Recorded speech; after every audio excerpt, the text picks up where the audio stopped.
Musicians, welcome to the new year.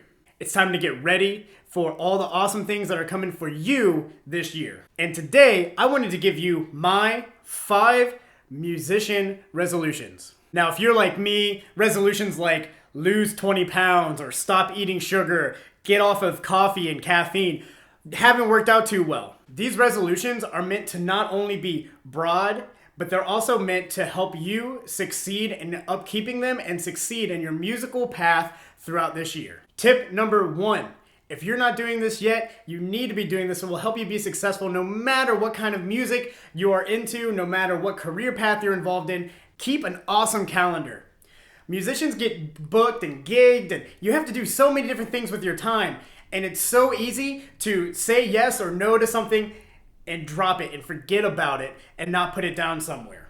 So whether you're old school and want to write it down and keep it in your daily planner, or you're like me and you keep that sucker in an iPad or any sort of electronic medium, just do it. Make that happen. You will find that you will be more organized, more on top of things, and you're not going to be that person who double books themselves and seems unreliable because you can't keep track of what you're doing. Tip number 2.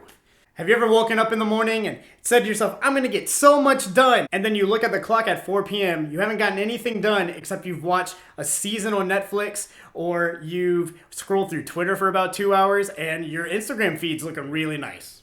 Distractions are a real thing and they get in our way of being productive as musicians, especially throughout the day. Many of you, especially freelancers, you're working during times when no one else is working. So you're kind of at home on your own.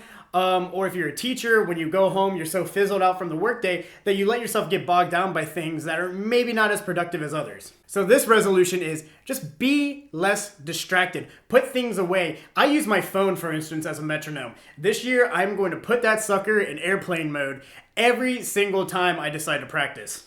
Because too often does a push notification come up and I go, oh, cool, somebody liked my thing. And I'm instantly replying to them and all that kind of stuff. And there goes 20 of the minutes I set away to make sure I'm practicing for my upcoming recital or gig. Speaking of practice, that leads us to tip number 3. Be more prepared for whatever it is you do. For somebody like me, it might be for gigs or for lessons, but maybe for teachers, it's actually getting your grades in or your lesson plans done. But just being ready to conquer the task at hand and making sure that you are ready the day it comes up. Too often do we show up and we kind of read through a lot of the music that we're doing in a rehearsal, and we're just not on top of our game.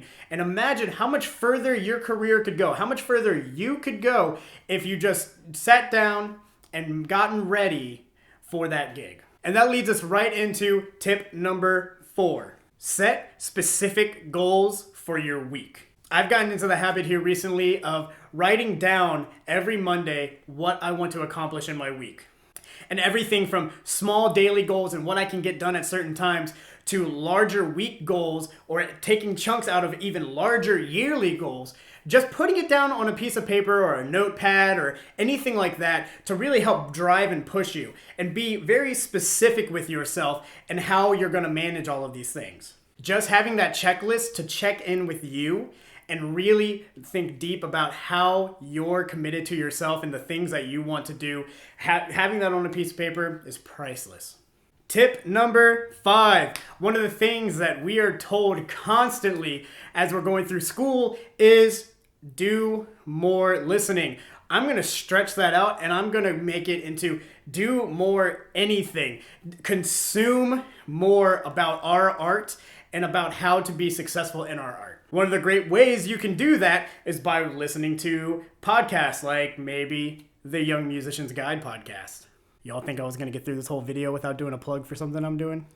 But really though, there are some great podcasts out there, both musical and non-musical, that can help us as musicians.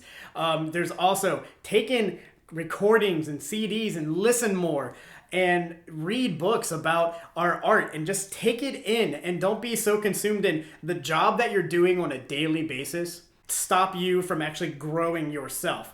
We get so consumed in what we are doing in our little niche that we forget to pop out and that those things can make us better. However, if you are interested in checking out the Young Musician's Guide podcast, new episodes every other Monday. It's here on this channel. It's also on iTunes and on my website, AKCEuph.com. So there you have it, guys. My 5 broad tips to help you be a more successful musician in this new year. Take these, go forth, and take over the world in art.